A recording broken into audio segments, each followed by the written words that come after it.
Welcome back to the Harley Malarkey podcast, Old Dog New Tricks, take 5. We started off our first podcast in better spirits, but we veered into a topic that apparently is too taboo even for us. Too taboo even for us. We were hitting it. We were laughing. We were like going. We like had the windows down, the convertible down. The wind was in our hair. We were laughing and we were laughing. And then we started saying some stuff. And we were like, oh, shit.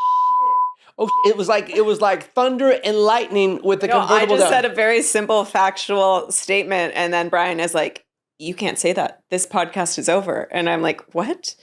Anyways, I'm sure you're dying to know what it was, but we can't reveal it. One day, the secret tapes of the Harley Malarkey podcast. We will release the outtakes. Speaking of secret tapes, we did watch. Oh, this is all about this. What a lead in. No, we're going to do a couple different things. There's a couple, Steve. That was good. We highly recommend Age of Disclosure. Age of Disclosure. Is what it's called. I am a full alien believer now. I was always like a somewhat alien believer. But, you know, when you don't have irrefutable proof, you're like, could be not. I mean, but how can you? I think it is very egotistical to think that we're the only intelligent life form in this vast galaxy. But very legitimate people being interviewed with very legitimate evidence, and you can understand how this information has been buried and not made into mainstream. Anyways, highly recommend watching. You must watch it. And if you're one of those people that is like, no, Jesus didn't talk about the aliens, it can't be real, you gotta watch this. All right. I bet there were aliens. That one that built always gets me though is the ones that are like, dinosaurs aren't real because it's not mentioned in the Bible. I was like, no, but it's in the ground.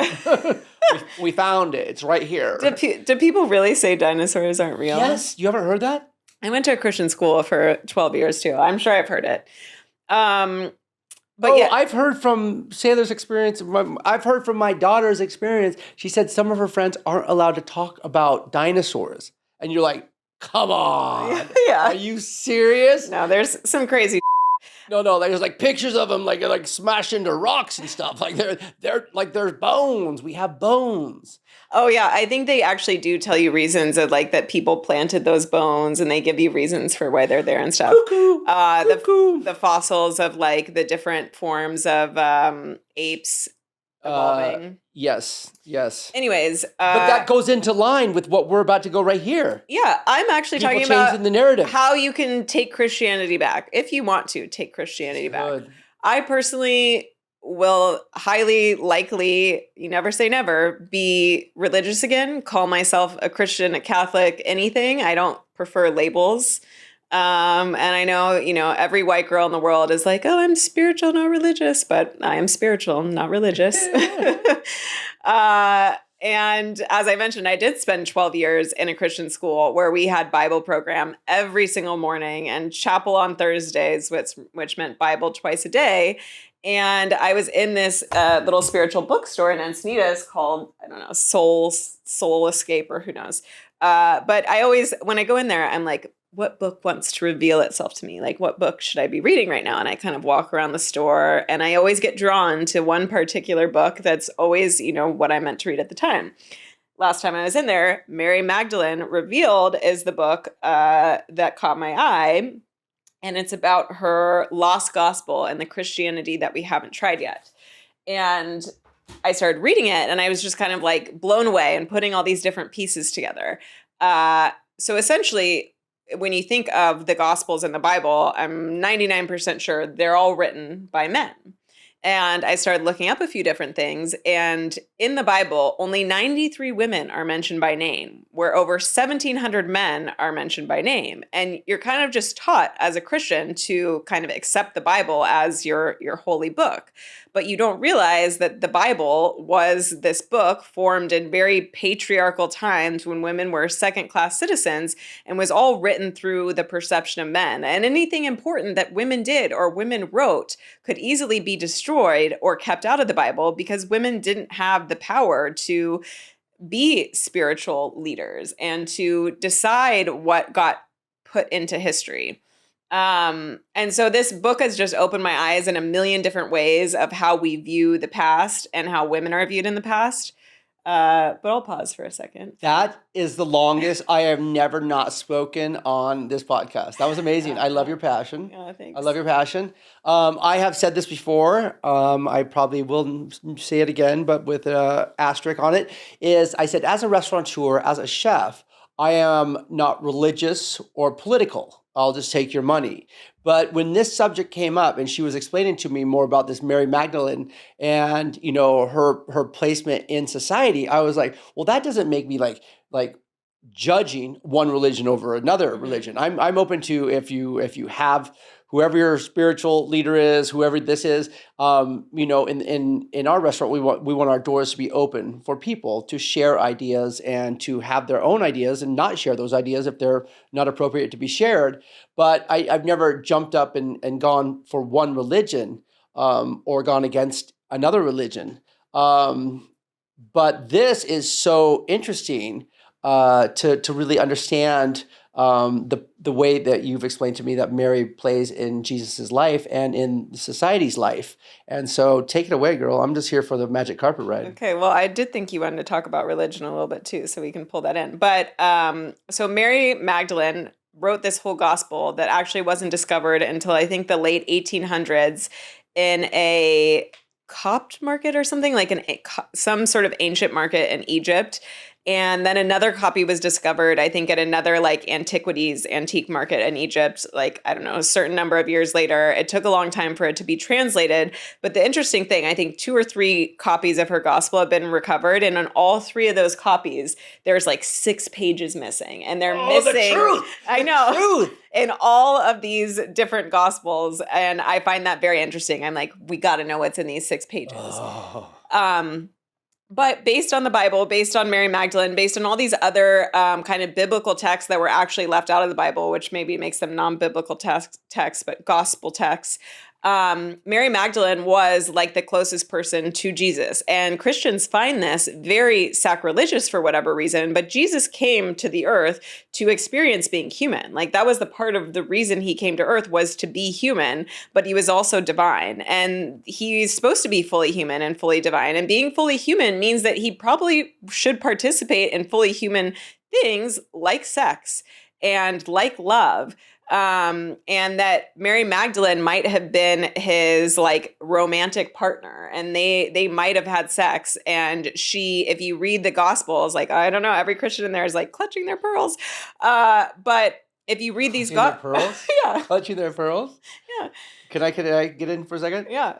I just watched the Martin Scorsese documentary, 5-part series. Absolutely blew my mind. What an incredible person, incredible director. But one of his most controversial, if not most controversial movies of all time was The Last Temptation of Christ. So she's reading this book, right? I'm like, just like last week decided I'm such a Martin Scorsese, Wolf of Wall Street, you know, some of these incredible other movies that he's done. I want to see the making of, you know, how he became who he was. I love studying people's history. And The Last Temptation of Christ was he saying exactly what you're saying, was that in his movie, William Dafoe has a vision while hanging on the cross, or you don't know if it's a vision or a dream or what it is, but he has sex. Of an ordinary life is essentially what it is. An ordinary life. Being human. Yes. Yeah. And he does have sex. And he has children with her, yeah. In the movie? Did you watch the movie? I think so. Oh, I don't know. I didn't have watched the whole movie yet. Or he wanted to have Casino kids. Immediately afterwards, though. Yeah. But the idea is there was protesters all across the world about this movie, before anybody ever even saw a clip, because they just heard that Jesus had sex with somebody in this movie. And so without ever even seeing the context in which it was in, massive protest, wasn't allowed in most countries, barely allowed in the US at limited theaters, but it went on to be a huge, huge hit because of the way it was portrayed. But that narrow-mindedness of people who believe so much in their religion, but yet can't see outside of their religion? Well, I think it's really kind of this weird patriarchal concept that like women are temptation and women are like kind of the devil because they tempt men. and that it's been decided that like sex is this horrible sin, where in like the Mary Magdalene gospel, it isn't, we're not born sinners who need saving. Like we're all born these divine beings who are also very human. And as a human, you have sex, you enjoy food, you enjoy human pleasures, but you can also connect to the divine within yourself. And it's just so fascinating that like the Bible has decided the original sin is like being naked, and it's the woman tempting Adam, and like that this movie about Jesus being human enough to want to have like a wife and to have sex with her and to have children and to experience what it's like to be human. The fact that that is so sacrilegious and so sinful and evil is just crazy. Like, why would you want your religion to be based on that? That we're all these horrible sinners just for being human beings? Like that blows my mind. And so the interesting thing that I thought about Martin Scorsese at the end of his documentary is that he said, I would consider myself a Christian, but it was like he had taken back Christianity. Like he was so into his religion. He was in the priesthood when he was in his early 20s. He went into the priesthood because that's what he thought his thing in life was going to be. And then he goes in to be this filmmaker, but he never, there was 2 movies he always had to make. The Gangs of New York, thank you so very much, Martin Scorsese, one of my all-time favorites. And The Last Temptation of Christ, because he wanted to take religion back. He wanted to look at religion through the eyes of, not being told by the leaders of the church, but by looking at it and exploring religion on his own terms. And that's so important because it meant so much to him that he really wanted to understand this idea of the last temptation of Christ. And I appreciate that he calls himself a Christian, because it seems like he redefined what Christianity meant to him, which was like he really looked up to who Jesus was and what Jesus represented, but it didn't have to be connected to the more negative aspects of the church and of organized religion. And I think that that's what I really like about this Mary Magdalene is like Jesus is this amazing figure. Like I like Jesus as a figure and I like him as a religious figure, but not the way that the church has portrayed him, and not that we are all sinners. It's like, and that you need something outside of yourself to be forgiven, and you need something outside of yourself, like if you're in Catholicism, to connect with, Jesus or another, to connect with the divine, essentially. And what the whole gospel of Mary Magdalene is about is that the divine lives within us. It's like this Greek word called nous or something. I don't know if I'm pronouncing that correctly, but that you can perceive the divine like with your own heart, with your own soul. And we all can connect to the divine on our own. We don't need all of these other things. We don't need all these men to tell us what to do or how to do it. And I think that that's part of the reason why women got so silenced, because there is this divine feminine. Like women are naturally intuitive. Like women can naturally connect to spirit in a way that is different than honestly, like so much better than men. Yeah, like, not that men can't, but I mean, women. I mean, if you are emotionally hurt, if you are physically hurt when you're a child, who do you run to to be nurtured? Yeah. You run to your mother. Father's just like, oh, you'll be okay. Rub some dirt in it. Blah blah blah blah blah. And that's fine. That's our masculine side, but the feminine side is that warm. It's that side that leans toward the love. And to me, religion is 100% should be based on love and caring for each other. And the idea is, we see in our current religious state right now is a lot of people, not all people, but a lot of people take advantage of the religious state to make themselves righteous, right? Whereas Jesus, the one you're following, the one you're leading, he lived with the thieves. He lived with Mary's not a prostitute. Yeah, she's not a sex, but he tried to heal the poor and the sick and the disgruntled, the ones that were getting run out, who had no voice. He was there for them. And now we have these clean, religious powerhouses where they're just like, we're better than everyone else. And if you're not with us, if you're not with us, you're against us and this and this and this. But the person you're celebrating, the one that inspired your entire religion was Mother Teresa, getting down and dirty and taking care of people in need. That is what religion is about, is taking care of the people in your community, in your society, to make sure that, we're all loved. Yeah. Love. It's all about love. It is. I mean, I think that is what, whether you call it the divine, the universe, God, or just love, like that is the ultimate goal of religion, is connecting to this like bliss state, this love that's the absence of ego, the opposite of ego. And like to be as Jesus is, like you should be loving of all people. Like the fact that we wanted to make gay marriage illegal in the name of Christianity and the Bible, like to me, I'm like, that's so fucked up. Like you're stopping people who love each other from being able to like legitimize that love because of your religion. Like shouldn't religions be the opposite of stopping love? And yes. And then when politics get involved with religion, then it's just a mess, just complete mess. When you make laws against this and this and this, like less of that. Religion should be there. You know, like I've always wanted to do a podcast on the 10 Commandments. I don't even know all the 10 Commandments, but like the 10 Commandments were really put into place to make sure that we coexisted graciously and nicely and everyone got along. And, you know, you just can see so many of the things being violated on a daily throughout our country for sure. And then when people also say is like, my religion's the only religion that matters, that's another one that just blows my mind, because all those religions are saying that. And the amount of wars that we've had because of religion and essentially the people and the uppermost parts of those religions on power struggles against each other, making wars out of religion. Let me tell you, it doesn't matter if it's Allah, Buddha, Jesus. It doesn't matter what God you're praying to. They all wanted one thing. They all wanted the same thing.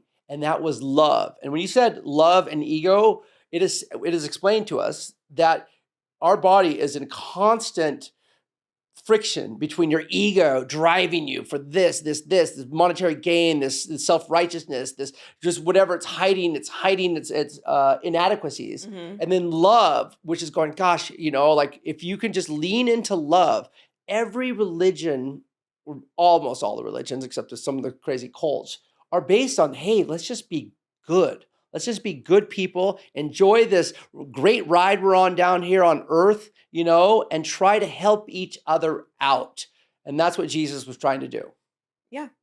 And I think, and I was just reflecting a little bit on like, how did we get here? How did we get to this place where still in 2025, like we are relying on this very patriarchal archetype to put our, you know, divine beliefs into? And I do unfortunately think that men have been scared of women's power and like divine feminine and connection to like the divine. And there is this part in, I think it's in the Bible, I don't know, it's in my book, then there's scripture related to it. But essentially, Mary was the one that was there when Jesus rose from the dead, and she was also there when he ascended, and Jesus gave her a specific message to pass on to the 12 apostles.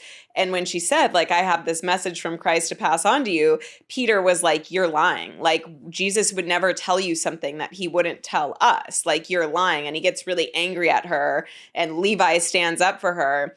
But it just kind of shows like that's his ego. The first time you told me this, you were pretty impassioned by this. What did Peter have? Small dick energy. Peter had some small dick energy right here, all right? Like, let's put this into some simple terms, all right? Yo, Peter, she's got some information, all right? It doesn't matter that she's a woman, okay? Let's get the intel that Jesus left. Peter. Yeah. Most important thing, Peter, Jesus left us a message, and you don't want to hear it? He never heard it. No, he never heard it. And I forget exactly, sorry for my wonky historical connections here, but somehow Peter relates to these popes in the future. And Mary Magdalene was never a prostitute, but people wanted to... Say that more. She was never mentioned as being a prostitute in the New Testament. They painted her as a prostitute. But there was a Pope Gregory the Great, I think, in 591 AD. Not that great, you know, greatness. Conflated 3 different women in the Bible. The prostitute was this completely unnamed woman, and he conflated her with Mary Magdalene and some other Mary. And so that's... What? Conflate means like combine 3 different women and make them one woman under basically Mary Magdalene's name, which is how she ended up getting called like the prostitute that hung out with Jesus, when likely she was actually probably Jesus's like intimate companion. But it's all girlfriend. It's all men. Say girlfriend? Yeah, girlfriend, wife. Who knows? They could have gotten married. but it's all men afraid of women's power. And this is also what happened with Joan of Arc. So Joan of Arc is the young woman who led France to this great victory in the 100-Year War.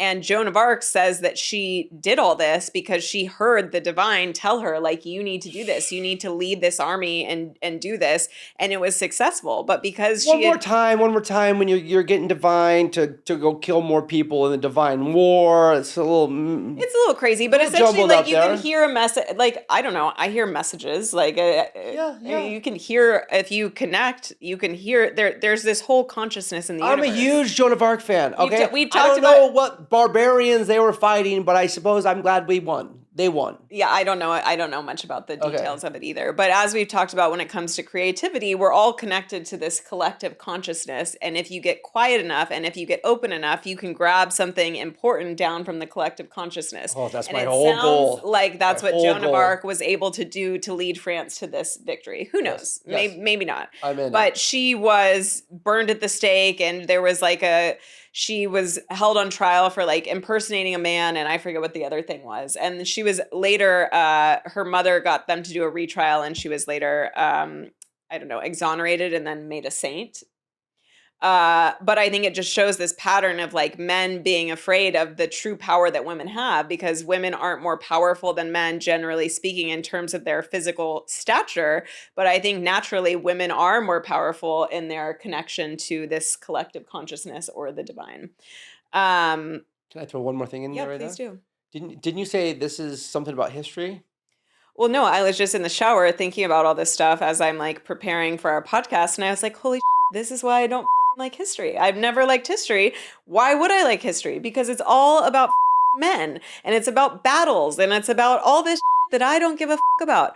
I want to hear about women, and I want to hear about emotions, and I want to hear about like the psychology of the time and surviving these different things. And I want to hear it from a woman's perspective, and you don't get that in school. And so I just wasn't interested. I was like, this is so boring. And then I also looked this up, and they've done studies on K through 12 educational materials, and they show that only 3% of history in these educational materials we're teaching children, 3% is about women. The other 97% of historical accomplishments is about men. And just like statistically speaking, it is impossible that only men have done significant things over the last thousands of years. Like, that's just not possible. But that's what our society is based on. So all this stuff has just opened up my mind to like, yes, there is so much that we've accomplished in terms of women's rights and us being equal in this world. But when our society has been built on this very patriarchal culture, it still is very much alive and well in the way that we all live today. Is there a culture, do research, is there a culture that has women on a equal foothold as men? I think there are certain like more tribal cultures that are like less touched by society. Like I think certain like Polynesian cultures and stuff like that are like more matriarchal societies. Oh yes, because I was really loving that one with Jason Momoa. Yeah. About King Kamehameha. Yeah. And the women were very powerful in that one. Oh. Yeah, so it's all of these, it's very few societies have elevated women to equal status. You know, I mean, there has been queens. There was the Queen of England, and there has been some very powerful queens in some matriarchal communities. Yeah. But I think even now, some of the ways that we try to elevate women are like misguided and misdirected. Like now to be equal with men is to do the exact same thing that men do, and like to be CEOs and run your own businesses, which I think is amazing. Women should be able to do that. But there is this kind of we're still not praising women for the things that make women feminine and powerful in their femininity. It's like now to be equal with a man is to be basically like a man, not to run your company like a woman does. And there are women that do it in that way, but I still think there's a lot to be done and really reclaiming what divine femininity is and how that power should exist in society. You've just crushed it today. Crushed it today. I am in awe. I am awe. I will bow down to this woman right now. That was a lot. Yeah, it was. That was a lot. I hope they're still with us. I think if you dove in, you're still swimming. Yeah. That was a big subject. Nothing else. Drop the mic.